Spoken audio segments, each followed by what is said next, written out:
Okay, so at the end of class last time, we started talking about multivariate control.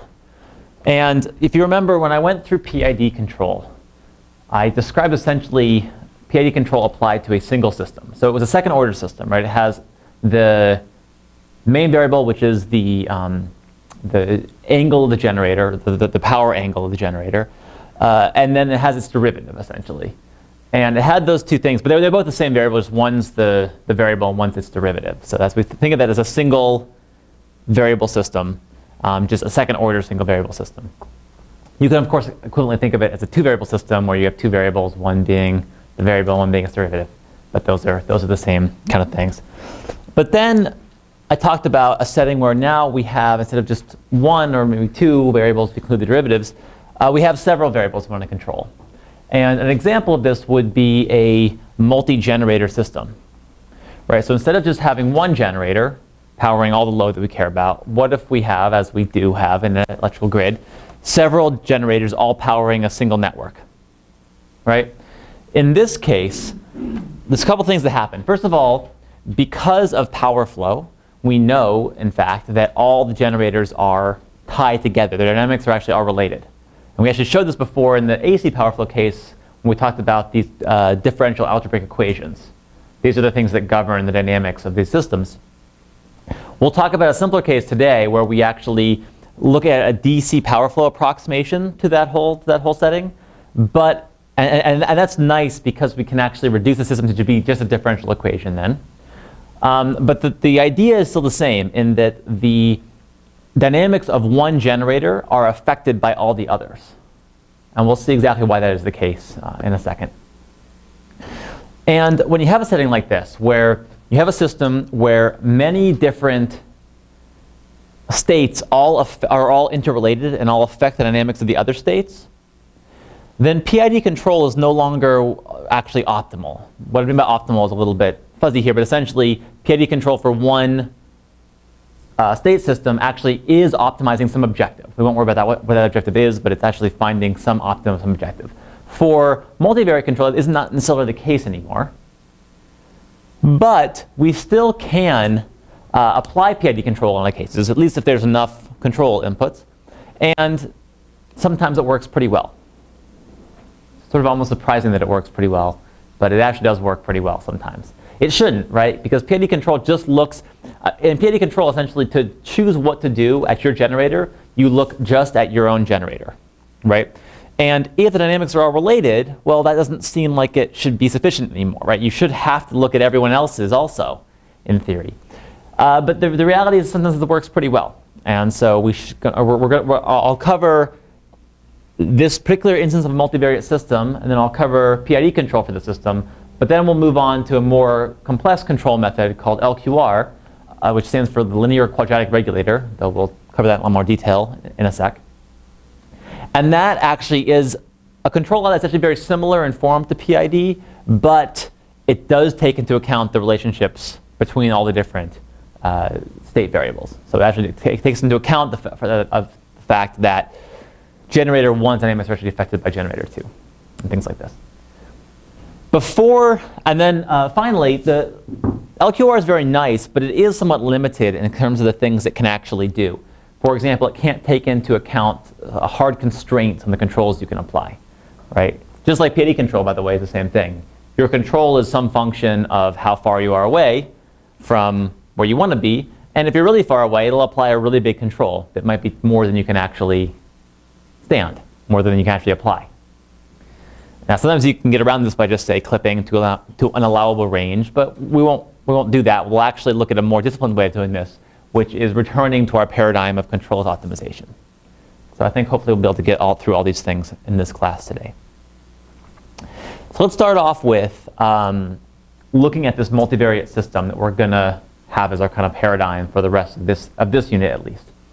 Well, these slides at least. And that is going to be this generator system under the DC power flow approximation. So if you remember, our swing equations for a single generator said that the time derivative of our power angle, and I'll have a subscript I here because we have several of these. We have every single generator has its own power angle. The time derivative there just equals omega I, that's the angular velocity of the ith generator, minus omega ref. And you actually can choose to either fold omega ref into the second state or not. It's sort of up to you. The next equation says that the time derivative of omega I equals 1 over 2h, where h is this constant. And actually, this constant here is the moment of inertia for a generator, so it can be different for different generators. Though, I think I don't have it here, but let's just simplify things for this class at least. On the homework, it's different, but here we'll just have h be a scalar value that's the same for all of them. So these are identical generators. And then what it really is really it's the mechanical power minus at node I minus the electrical power at node I. That's the real dynamics there. But of course, the mechanical power is just the input. So let's not worry about the superscripts. P will always refer to electrical power, and we'll just use UI to refer to the mechanical power. That is our control input. Okay, so these are our differential equations for the system, and they have one for each generator. Each I in a set of generators, that would, in our power flow notation, include the PV nodes, which are generators, and then also the slack bus, which is also typically a generator. That one has to be a generator, I guess. So these are our differential equations. Next, we also have our algebraic equations, and these are just the power flow equations, right? This is just the fact that P at all the nodes here, not just the generator, but P being a vector that has nodes for both loads and generation, this equals our DC approximate admittance matrix times theta.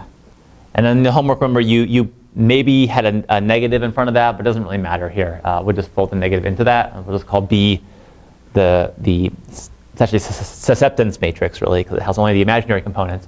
But it's the matrix that satisfies this linear approximation to power flow. And as I said before, this is the differential algebraic equations. And you can figure out what the variables are just by sort of counting the equations, right? So we have 2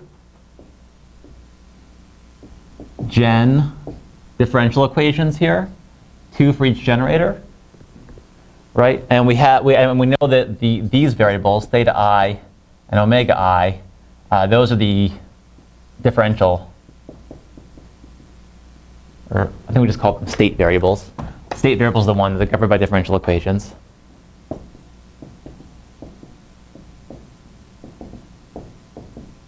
And we have these guys here, and there's n of these.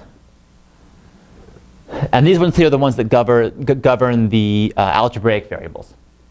And so what we said was, well, the algebraic variables actually are the things that we don't know from this equation that we have to determine here. And that, in this case, would be, well, the power at each generator.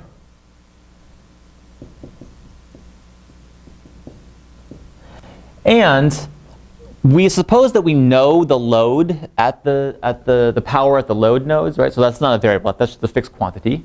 What we don't know at the load nodes, which you have to figure out, and which is determined by these things here, is the power angle at the generators. Or sorry, at the power angle at the loads. So the other algebraic variable would be theta I for I in the loads. And there are, of course, n of these, and there are 2 times the number of generators of these. So we have the right number of algebraic and differential equations here. But now, differential algebraic equations, they're fine. You can simulate these directly, but they're a little tricky, right? Because you have to kind of say, okay, how do I do Euler integration here, for example, right? Because I have to take a little step. I want to take a step in the time derivative, but I have to make sure that my step I take still obeys this thing. And in general, that can be pretty hard for a general non-linear equation here. What's really nice about this case, the linear case, is that we actually can eliminate all these variables and define them define everything in terms of the state variables, and essentially just get 2 times the number of generator differential equations. The important part here is that in doing so, we will actually couple these things together, right? Because this equation here couples together the dynamics of the different generators, right? It relates how the power angles have to be related and how the powers and power angles relate.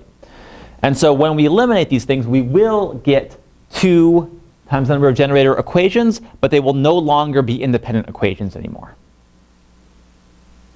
They will now be related. So let's go through how we do that, because you're going to do this in the homework. I mean, you mainly can follow the instructions here, but you will actually do it, and you do it on the 14-node IEEE test case. So we'll see how that actually works.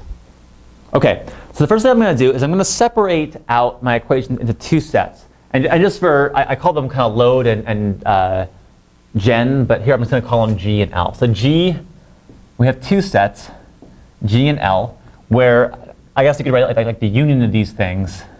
The G, or rather, G union L equals all the nodes, but they're disjoint. So just G, the empty set. Okay, that's kind of a little bit too much notation there. You obviously know what those things are.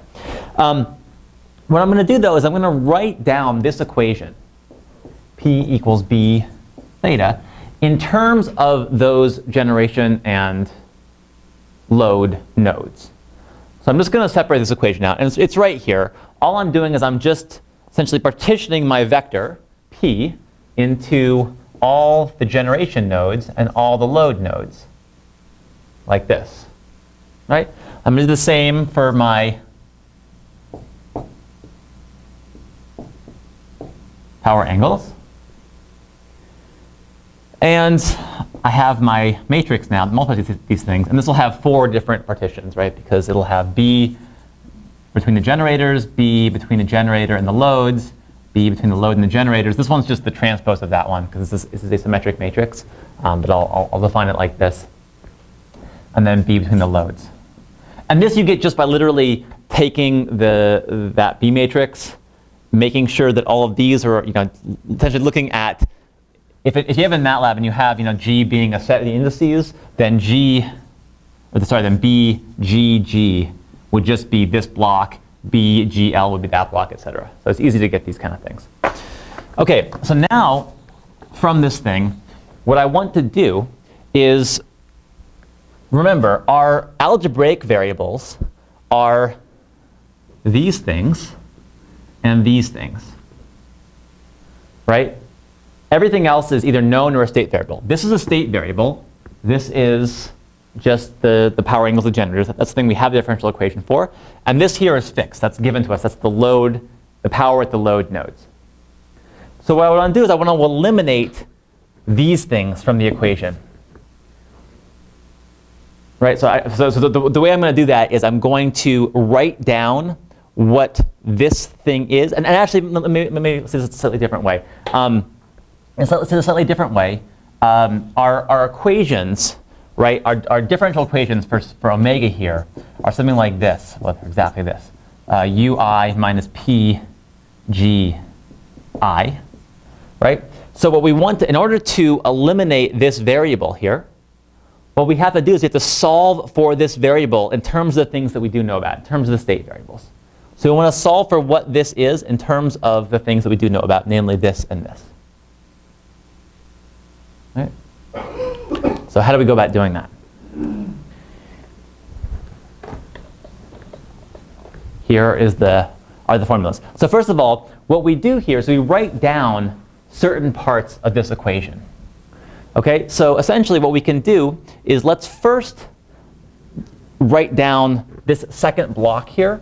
So write down the second block of this equation, which will just say that PL equals BLG theta G plus BLL theta L. I'm just writing this down, essentially. This is exactly what the second part of the equation says. And now what we can do is we can solve. Remember, these are the things that this here is our algebraic variable, things determined by the other things. So we can solve for what that is based upon the other things here. Because this one's known. This is a state variable. So we can solve for this based on these other two. So what we get there is what we get theta L equals B inverse, BLL inverse E there. BLL inverse times, well, PL minus BLL inverse times BLG theta G. Okay, so what I've done there is I've solved for one of my algebraic variables given only things that I know about. Well, things I know about and the state variables. This is known as the state variables. This essentially eliminates this as a variable from the equation because I'm writing it explicitly in terms of the other things. Now we can do the same thing for PG. I'm kind of running out of space here. Well, I'll do it over here. So PG, we'll write this first block of the equation. That equals BGG theta G plus BGL theta L. Okay, but we actually already have an equation for theta L. So this just equals BGG theta G plus BGL. Maybe actually I should write this in a separate line. Well, no, I'll write different terms. So BGL, BLL inverse PL plus BGL, BLL inverse BLG theta G. Okay, and in grouping terms, these terms both multiply with theta G. This one's known, so this also equals, oh, sorry, there's a minus here. BGG minus BGL, BLL inverse BLG theta G minus running out of space here. Minus BGL, BLL inverse PL. Okay, so all I did there, and it's on the slides too, so you can go through this again, but all I did there was essentially take the same equation written just for PG, substitute in my equation, my solution for theta L, and then write the solution like this. And so now what I've done, the sort of important point, is that I've expressed this quantity here, PG, which are our algebraic variables which were unknown, in terms of things that we know. So we know theta G, or rather it's a state variable, and we know PL. Okay, now let's go back. I'm going to erase this, sorry about that, but the equations are all up there. Now, if we go back and we write our dynamics, say for all the omegas now, so all the omegas was something like 1 minus omega equals 1 over 2h u minus p g, right? So that would have been the vector set of equations, differential equations for all the omegas. And now we just plug this thing into it, right? Or we plug in our analytic expression for PG into this equation. So this also equals 1 over 2h u minus this whole thing, b g g minus b g l b l l inverse b l g theta g, but theta g is just theta, so I'll just leave it at that, and then also plus b g l b l l inverse p l. Okay, so now what I've done is I've expressed my derivative for this guy in terms of only the state variables and a known quantity, because theta is just a state variable here. So if we have these equations now, another one is theta dot equals omega minus omega ref, you'll notice that nowhere in here do any of the algebraic variables come into play. We've essentially used the linear equations to eliminate them, to write their exclusion explicitly, and then plug it back into this differential equation here. And so this differential equation governs the entire dynamics of the system. We don't have to worry about the algebraic equations anymore.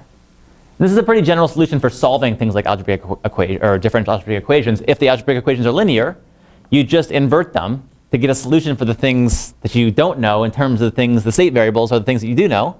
And then you plug those back into the differential equations, and then all you have is the differential equations. Because if we ever want to know our algebraic variables here, we can just solve for them using those equations up there, right? We can solve for theta L, and we can solve for PG if we care about them. Those are just given by this thing. So we don't have to worry about them in our differential equation itself. Yeah? Would the B matrix be given for every generator? Yeah, the B matrix is this sort of, it's that Y matrix. It's the, if you just take the reactances, form this admittance matrix, that's the B matrix. So that's assumed it's given to us. That's the property of the network itself. And so this says how the generator dynamics evolve given that grid system, effectively. Importantly, though, this matrix here, typically, not always, but typically will be full. So even though B is sparse, so B has some sparsity, right? Because if there's no connection, there will be no link between the different nodes. Once you invert, oops, I meant to write it like this. Once you invert matrix like that, typically sparsity is all lost. So the inverse of a sparse matrix typically is not sparse, except for things like the identity or stuff like that. That's sort of an unusual case. Typically, not always, but typically this will be a full matrix. And so what that says is that the time derivative of omega depends on all the power angles. So we've coupled our systems together. Right? And we sort of knew that before because we knew that power flow would couple them all together. But now we see explicitly how the dynamics are coupled, how the dynamics of a single generator depend on the power angles of all the other generators. That's what's captured through this equation here.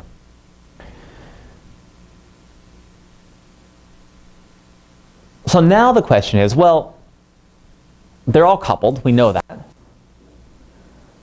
But what if we do just still run PID control, right? So what if we still just pick U to be equal to negative Kp times theta minus theta d, I guess that's because I in all of them, minus K d omega minus omega I, and I guess their omega d is always the reference omega. So we can apply this, right? What happens if we do? This is sort of the wrong thing to do, as I was saying before, right? Because we know from our system here the dynamics are all coupled. We know that how I'm going to evolve really depends on what everyone else is doing too, not just me. Yet this is controlling the system based only upon looking at my node. And so does this actually work? And kind of the surprising thing is that it isn't the fact that this, well, I guess the surprising thing is just how often this does work okay. Because it really shouldn't work that well when you think about it. But it does work in a lot of cases. And what this says is that effectively, the effect of other generators, there is an effect, obviously.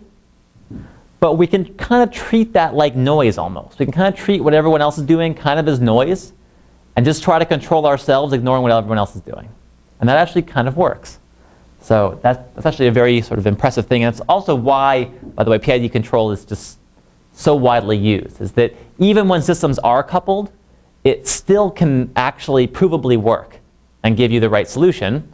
And it's much simpler to implement sometimes than imagine if these are real generators, for example, to implement a control that would depend on everyone else's power angle, you'd have to have some way of communicating with other people and knowing what their frequencies are and what their actual power angles are. That would be pretty tough.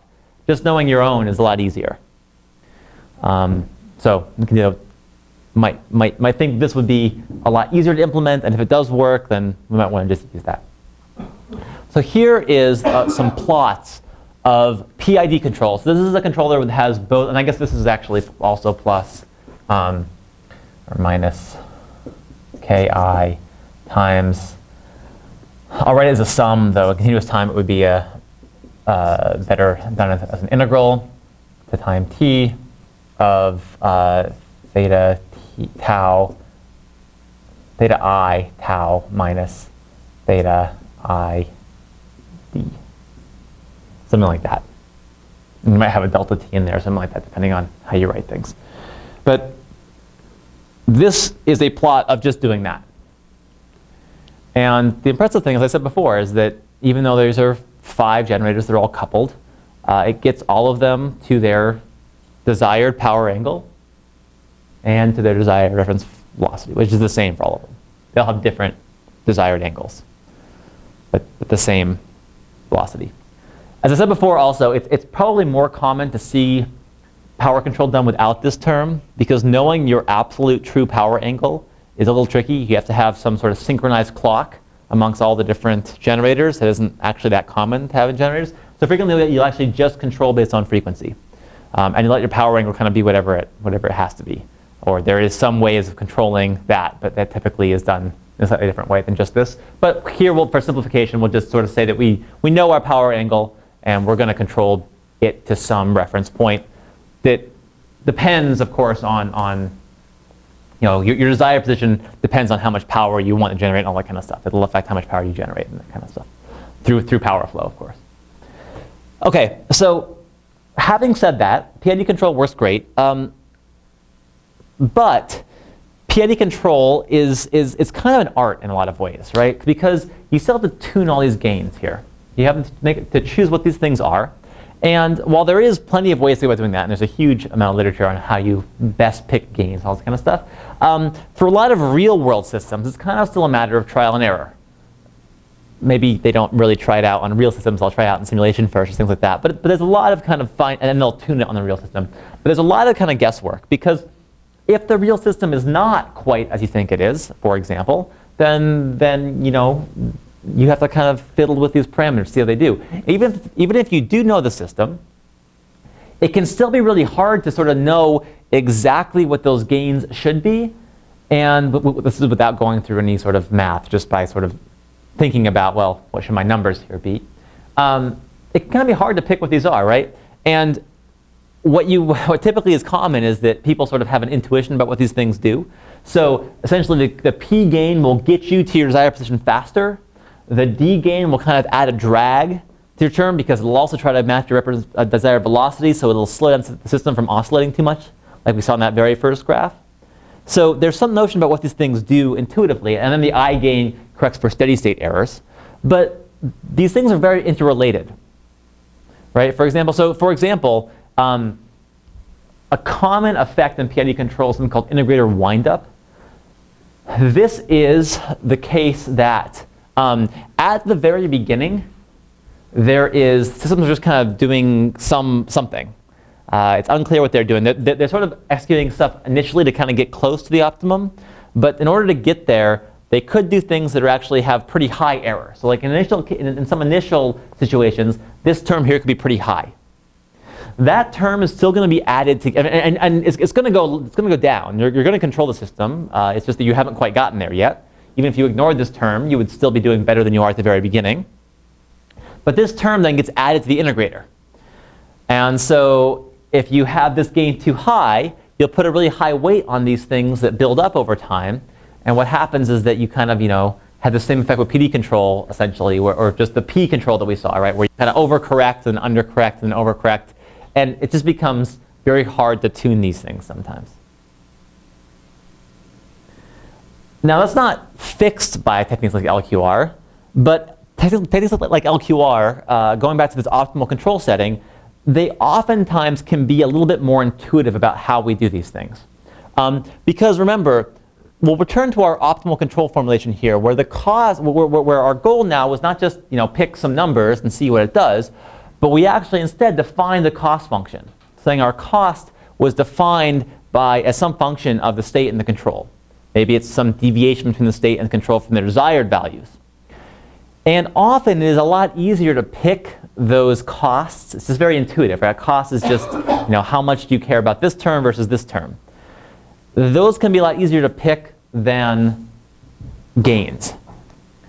And from a high level, what LQR does is it takes a cost function specified as costs on the state and the controls, and it will produce a feedback controller for you.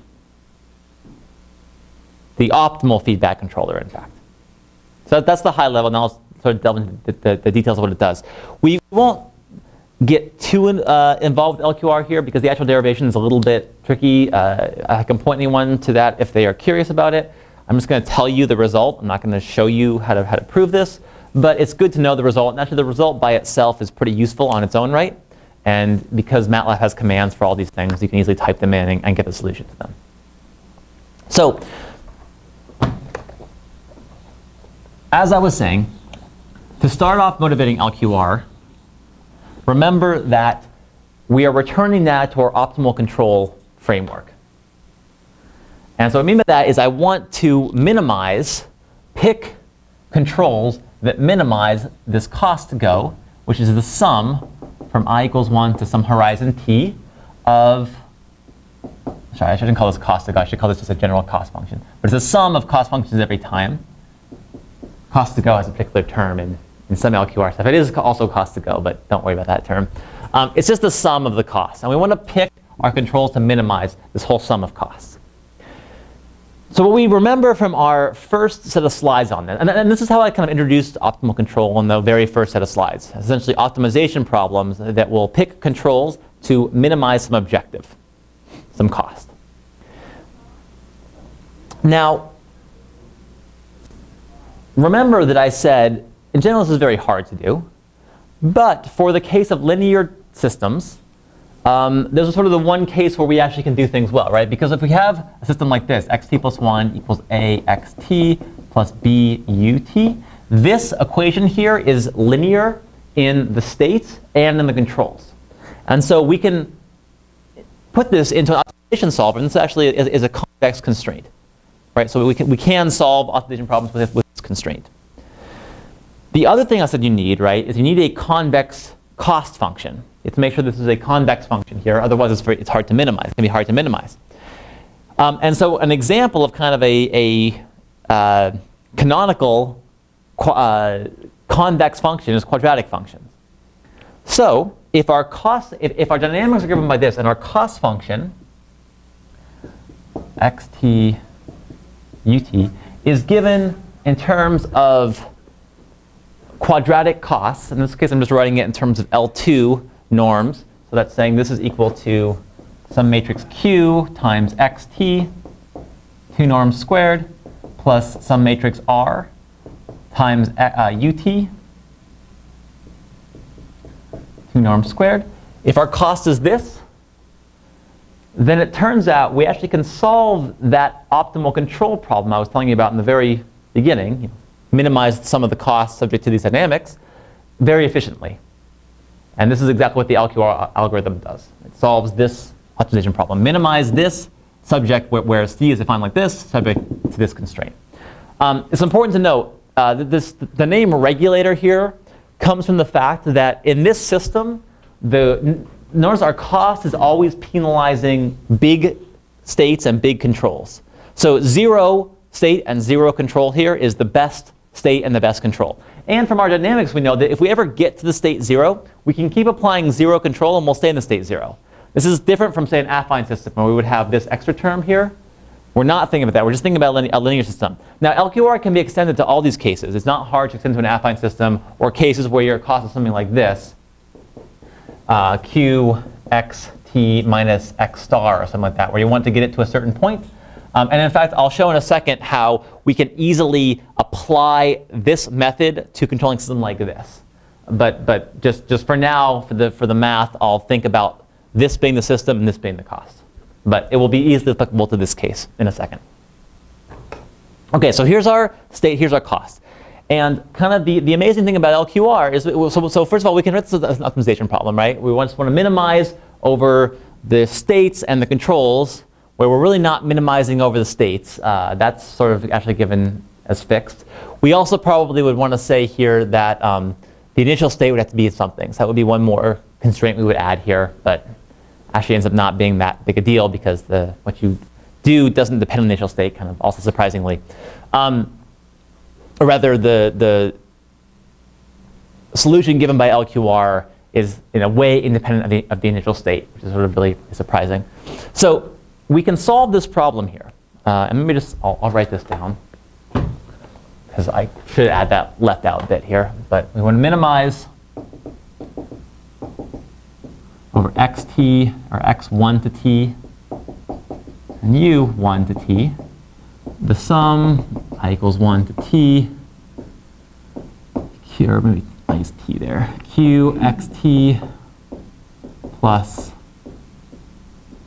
r ut, convex cost, so everything looks good. Linear constraints, we can still handle those. And I'll even add something like x1 equals x1, 0. So that's given to us.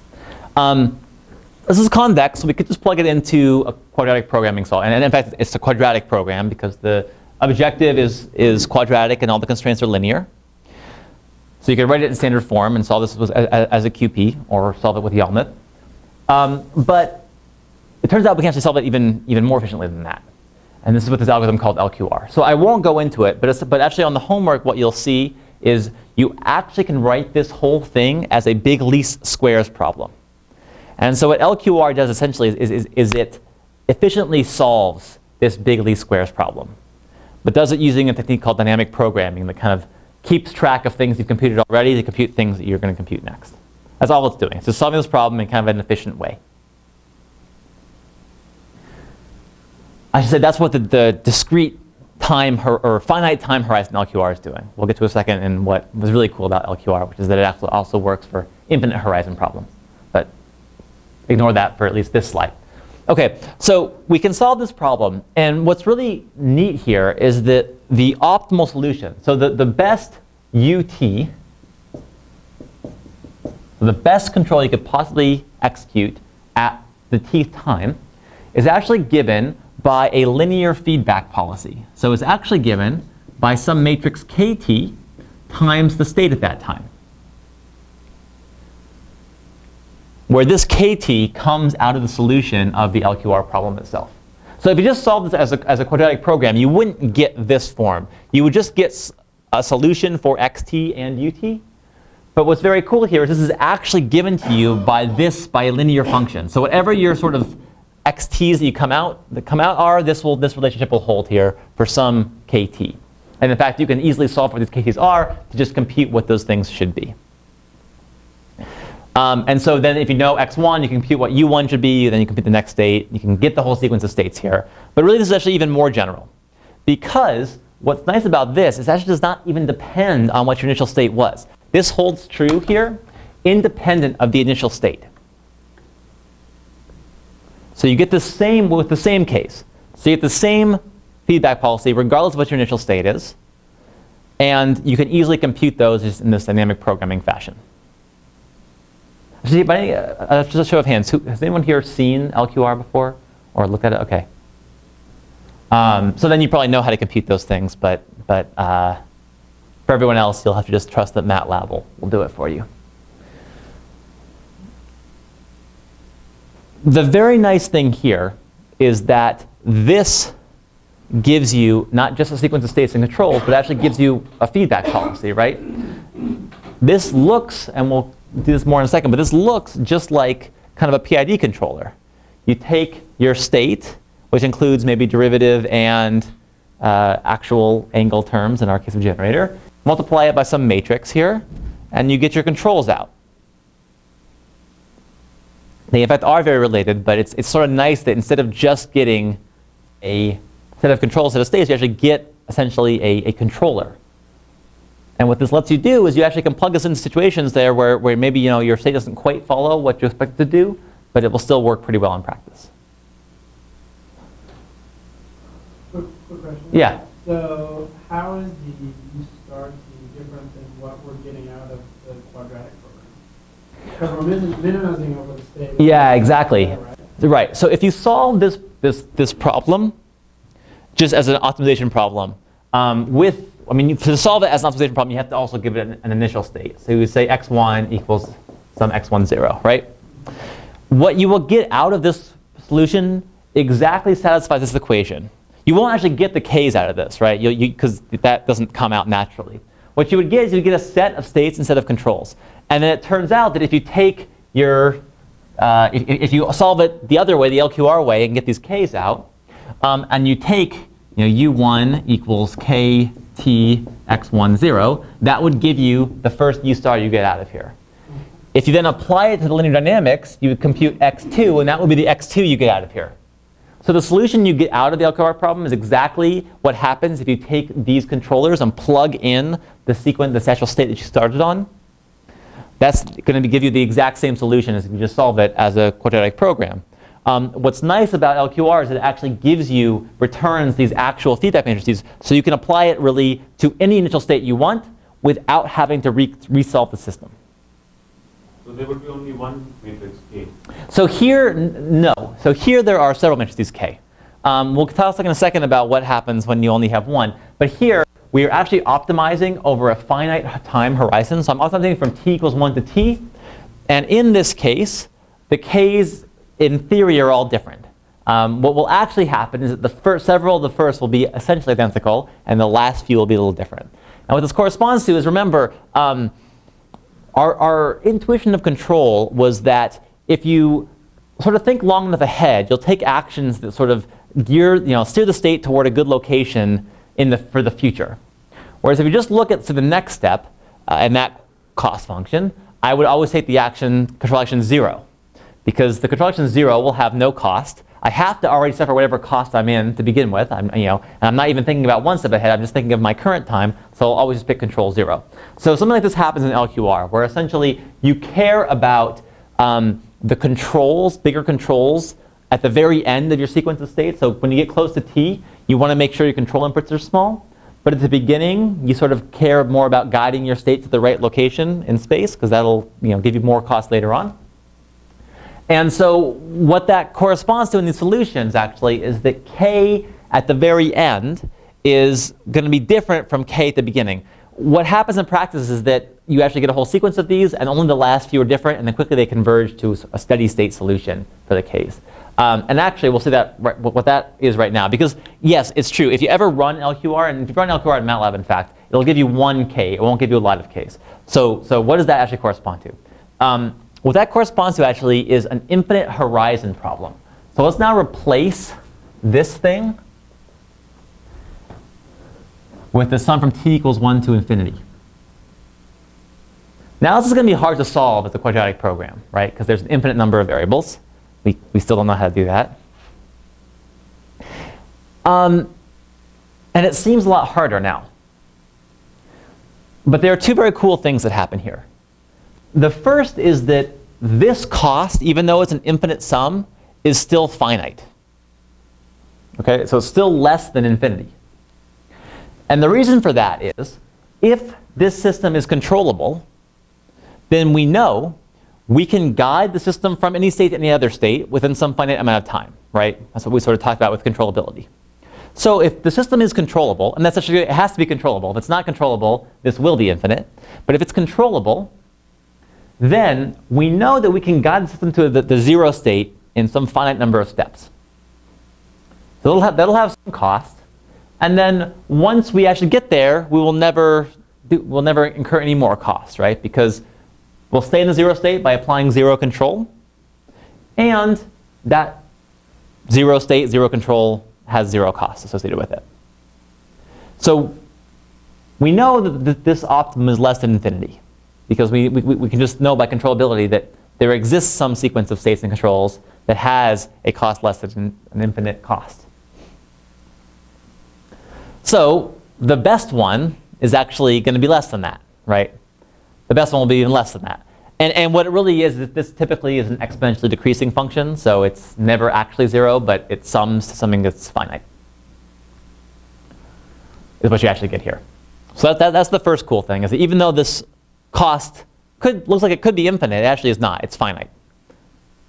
The second thing that happens is that the solution here is actually given by this, a fixed k, such that for all time, the optimal action you take, so if you could solve this for an infinite amount of time, what you would get is you would actually get that there is a single K matrix such that you can compute all the optimal states and all the optimal controls by just plugging them into this equation here. For some K, you multiply K by xt and you get your best possible control. That thing here will achieve the best possible cost here.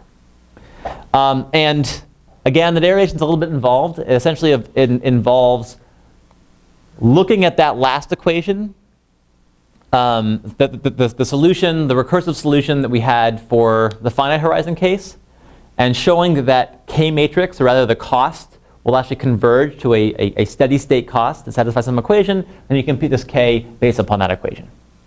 That's a little bit, I'm very hand-wavy there, but that's sort of the basic idea. But what you need to know is that this form gives a solution to this problem. And in fact, it doesn't even really depend on the initial state either. It's just for any, because you just plug it into that equation. So for any system like this, the optimal solution will be of that form.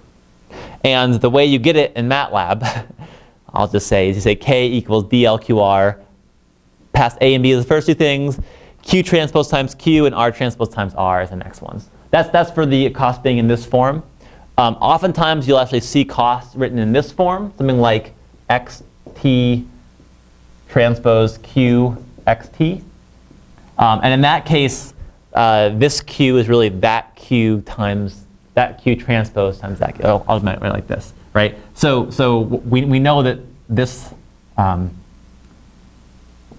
Q xt 2 norm squared, that equals xt transpose Q transpose Q xt, which equals xt transpose Q tilde xt. So they'll actually usually see the LQR cost in this form, but the quadratics are a little bit more common for what we are, and especially also when you have things like deviation from states, it's a little more natural to have them as quadratic functions. So I write it like this, but you might see this too.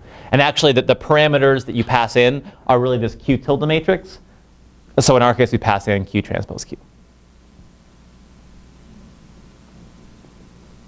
The D here, by the way, stands for the discrete time version. If you have the exact same thing, but you want to minimize this in continuous time, this is actually even cooler that we can solve this because it seems even harder to solve. It's now a continuous time system.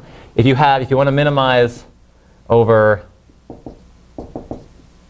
x, u, and I won't write besides because these are actually infinite dimensional continuous functions, the integral from 0 to infinity of this thing, qxt, I'll write this like this actually, qxt plus rut dt.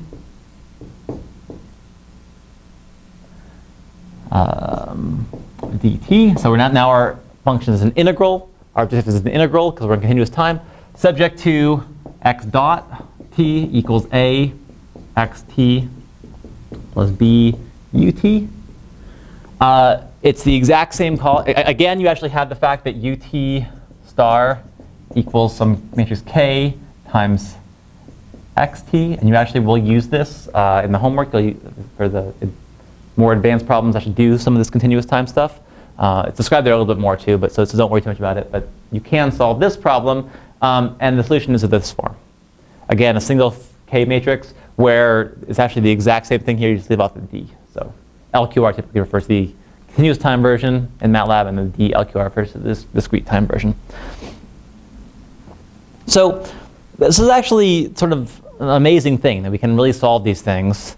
We have an infinite time, continuous time, infinite horizon cost function, yet we actually can get the optimal solution. And this computes it pretty quickly also. It doesn't take very long to compute that. Much faster than running an infinite size optimization problem, maybe like discretizing after some amount or something like that. Okay, so that's LQR. And let's now do the example of applying LQR to our generator task. And this is going to be a little bit trickier because unlike the systems I showed before, our generator task is not quite exactly linear, right? It actually is an affine system. because we have this extra term that depends on the load. That's the sort of thing when you add the load, and also, if you, depending on how you write it, it can also depend on the reference velocity. So, yeah. What are the general applications that PID and LQR are used? Oh, they're used everywhere. And which one is better? Which one's better? So at the end of this, I have a slide on some of the pros and cons of PID and LQR control. I think from what I've said so far, the takeaway is that PID is simple to implement, does not require that you know a model of the system. I mean, LQR, to call this function, you have to pass in A and B. So you have to know what A and B are. If you're a little bit wrong, it can still work sometimes, but that's sort of the same thing with PID control. It sort of works even though it shouldn't work. PID control is simple to implement, but it can take a lot of tuning, especially with the integrator stuff. It really can get kind of nasty. You actually can implement integrators in LQR too, which you will also do on the homework. But it's actually no. You won't use it with LQR. You just implement an integrator in continuous time, but not with LQR. But you can implement integrators with LQR too. LQR. Maybe I'll actually hold off on that comparison for a little bit, because I think I will touch on some of those points. So we'll hold off on that. But I'm not going to go through this in details. But essentially, what it is, what I'm showing here is just the dynamics of the generator, the multi-generator system, written in linear form. So this is written as, it can be written as a system, x dot equals ax plus bu plus a, right? Where x is just going to be the vector of thetas and vector of omegas, and then these are a, b, and u. Or sorry, a, b, and little a. Okay, so that's just really rewriting stuff that I've already written before, so I won't go through this. But now the question is, how do I apply LQR to this? Because it's a little different here, right? It has this thing. And our costs are a little bit different too, because in LQR, you always regularize away from 0, right? But we know from power systems that you're not ever going to have all the generators having 0 power angle, and then satisfying all the power. Because if they have 0 power angle, then there wouldn't be power flowing between them at least. I guess they could still flow to the loads. But in our case, you're not going to be able to attain 0 power angle for all generators and still satisfy all the loads in the case that we're looking at here. So you need to actually attain a different power angle, different generators. And the one you want to attain, you can determine that through power flow, right? So you solve power flow, give it some powers, and then it'll tell you what the angles have to be. So our cost function we actually care about is something that looks more like this. First of all, we have, theta minus theta star would be our cost, and then also say, omega minus omega ref. So in both cases, we actually have a cost function that's the difference between where we are and where we want to be. And we have this extra affine term in our dynamics, so it's maybe less clear how to apply LQR to this case. All I want to show here is that actually there's no difficulty at all. You can still apply LQR to this case exactly. And here's how you do it. First of all, I'm going to look, I guess I don't really need to do this, but I'm going to think about the discrete time case. So I'm going to say my system is xt plus 1 equals I plus delta t, original A, xt plus delta t, b, x, b, ut plus a. Okay, just to, I guess, delta ta. And this is, I'm just going to define this as being a tilde, so it's a tilde xt plus b tilde ut plus a tilde. Okay, so now we still have an affine system here. And what we're going to do now is I'm going to say, let's look at the system around an equilibrium point. Okay, and what an equilibrium point is, this is a control and state that when you plug in that control and state, you get out the same thing. So I'm going to look at an equilibrium point, which is a state and control such that x star, which is our state here, equals a x star plus b u star plus a. All right, and this essentially, what this is an analog of the 0 state for affine systems. So remember, for a purely linear system, if we start at state 0 and plug in 0 control, we always stay in state 0. So it's kind of easy. 0 and 0 was always an equilibrium point for that dynamical system.